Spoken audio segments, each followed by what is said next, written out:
Welcome back, everybody. Today we're going to try to remove these spring plates. I have the tool, but I can't find it. I've done it without the tool many times. I don't recommend it. The spring plate, has enough preloaded spring pressure to hold the vehicle up. And if you get your foot or leg or whatever under there and you unload that thing, it will hurt you. Keep that in mind when you're watching me do this. We're just going to stay out of the way and try to get it off there. I've been soaking these bolts in penetrating oil for, I think this is day 3. Hopefully we won't break none off. See what happens.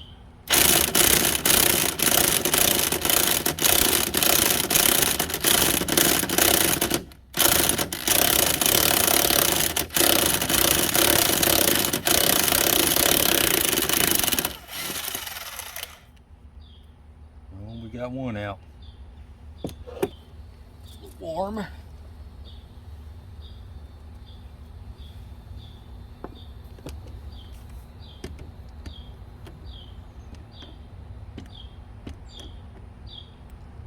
Get on there.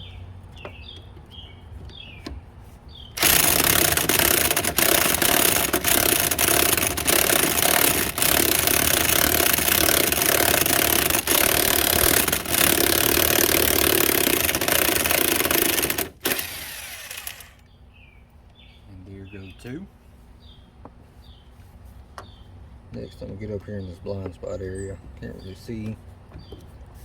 He's sitting on my bucket. That's the tough one because it's so hard to get to if you did break it off.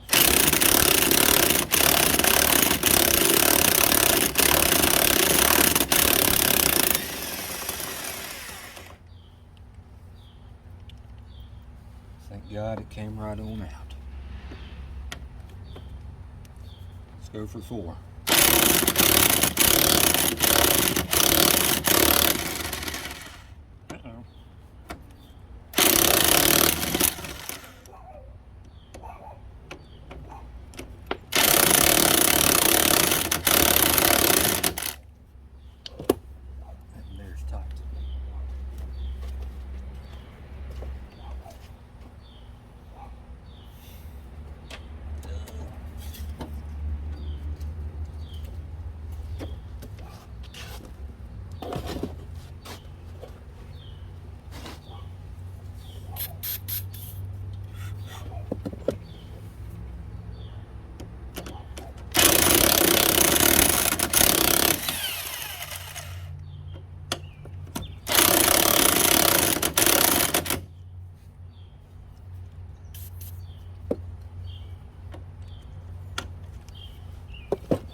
We have victory on one side.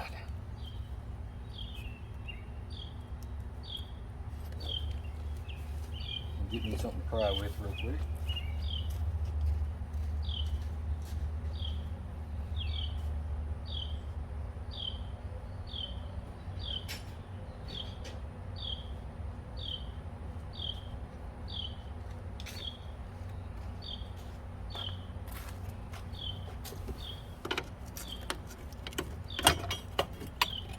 There we go.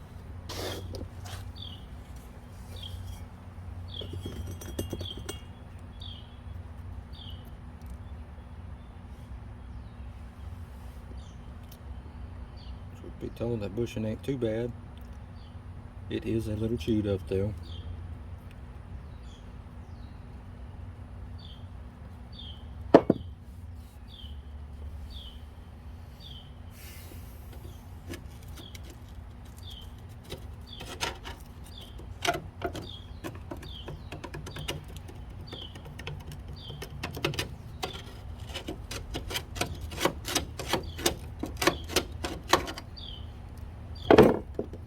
Alright.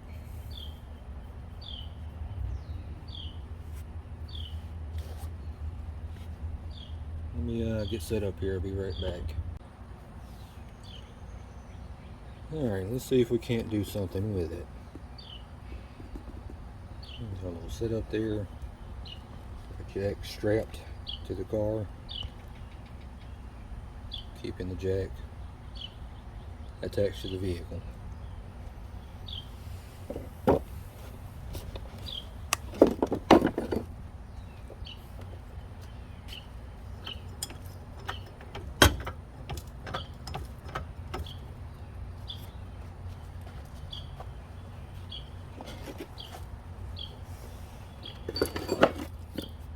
Raise it just enough to get me a little gap right there.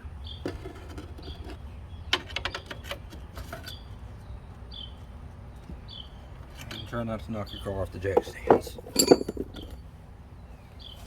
Easier to do than I would like to admit.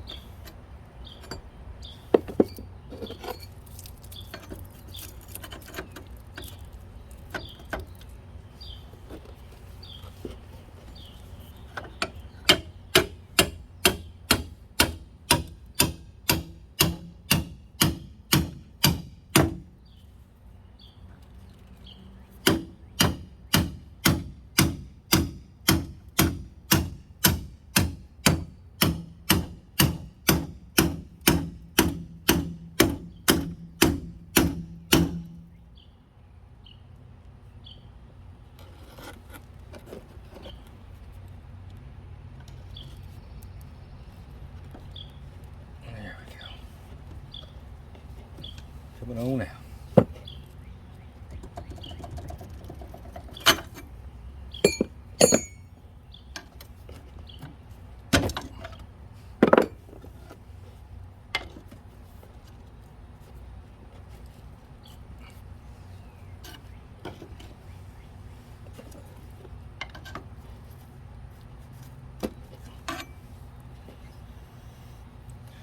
All right, once you've cleared your little stop there with the thickness of your spring plate, you can go ahead and you can unload it.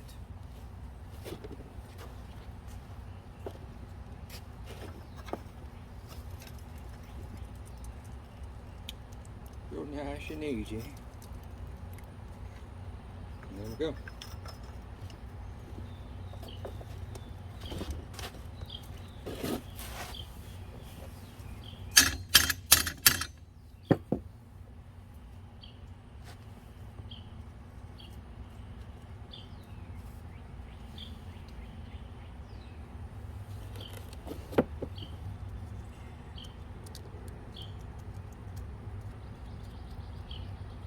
Alright, we have a little circle mark on the torsion bar,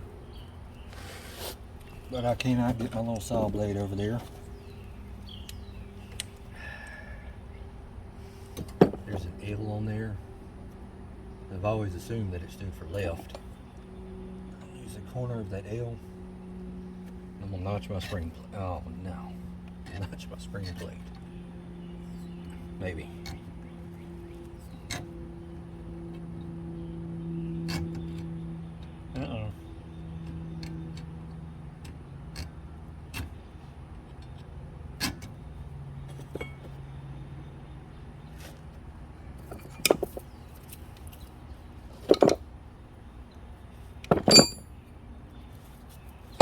Just make a chisel mark.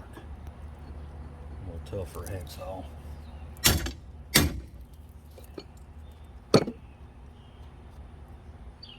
Oh yes sir, they work quite well.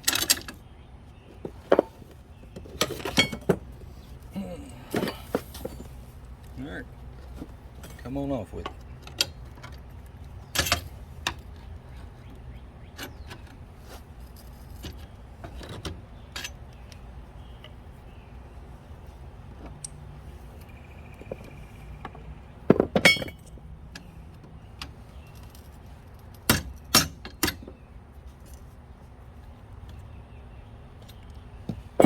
And the whole bar is trying to come out. There we go. That's a very easy removal. Go ahead and tell you, sometimes it don't happen like that.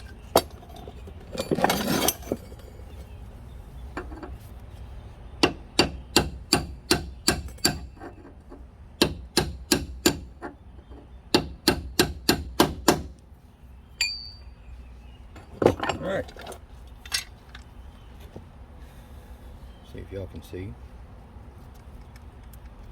It's our inner bushing. Now our inner bushing is a little bit wore out. Glad we checked it.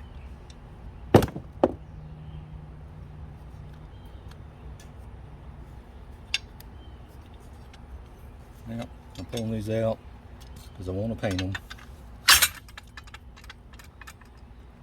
And at some point we're going to adjust the ride height, but we're not ready right now. That's why I put a mark on our spring plate.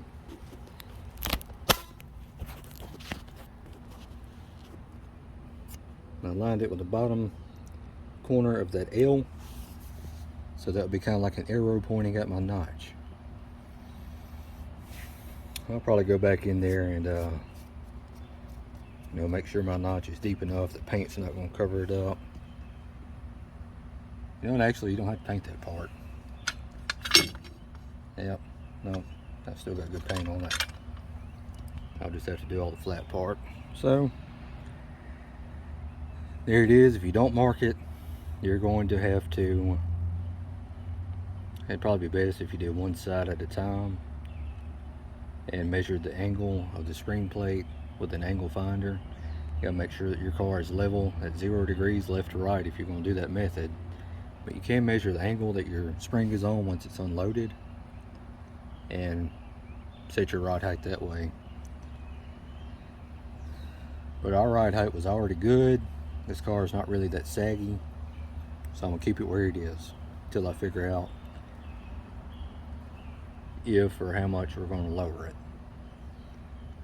And I really don't like lowered cars, so if we do it, it's just gonna be for a little bit of a fender gap adjustment, which I'm a little bit, well, I'm just a little bit anal about that.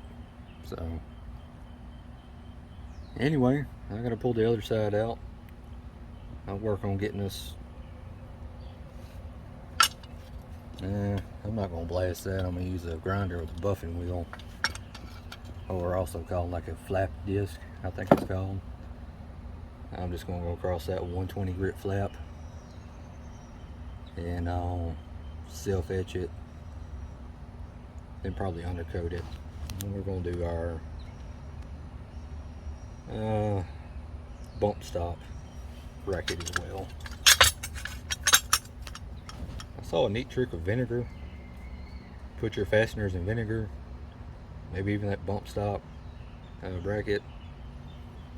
And someone else did that and it made it pretty clean there at the end. So I'm gonna try that and see what happens. If it works, I'll go over it with y'all. If it don't, well, I'll be back to sandblasting, which is something I just don't enjoy. But anyway, I'm gonna get down in here, the whole face of this and the inner parts up through here. I'm gonna blast and put self-etching primer on. And I'll use a paint in here just to have something over the primer, which will get rid of the rust and the crust. Oh, speaking of, let's do a little bit more of our sheet metal now. See what she looks like. Not bad. I'll get some light on. We'll go in here together as I can't see it. Yeah, it's not working too well. Anyway, that one's in pretty good shape in that area, for sure. A whole lot of cars get rotted out right here.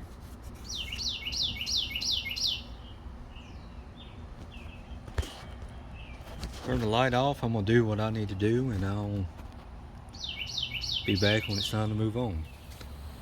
Alright guys, I've been working on this with just penetrating oil, that little cut brush on my drill. It's going pretty clean there. That's about all I'm gonna do to it, and I'm gonna hit it with some rust reformer. And that's all I'm worried about. When we put our spring plate back on, we won't be able to get to this area when we take the body off and start sandblasting. So that's all I wanted to do. Alright, these are coated in the rust reformer. This is next day. This stuff is formulated and designed to stick to the rust and make you a silver primered surface. It's just very smooth. It somehow chemically bonds to it. Even though I removed most of it, and stuff is some type of cast. It's just a very porous design, so it's going to stick in there. Anyway, that's what it looks like. Go to our other side where I just have the spring plate sitting there. You can see even when I pull the body off the chassis, I need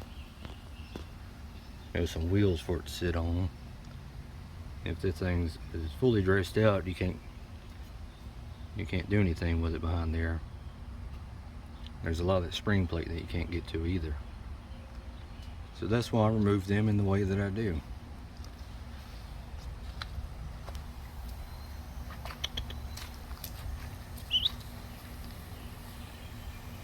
What you doing? There's other stuff I set outside to dry. Those are starting to wrinkle a little bit for us. This one of them spring plates.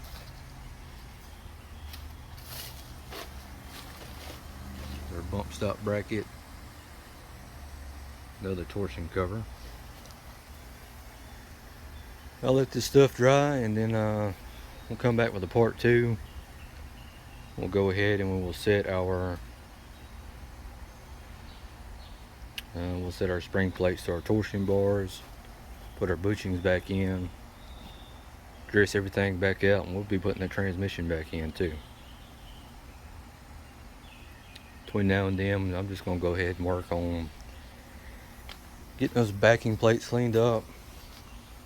I just really don't want to put disc on the back of this car. Got about a 1,700 pound car.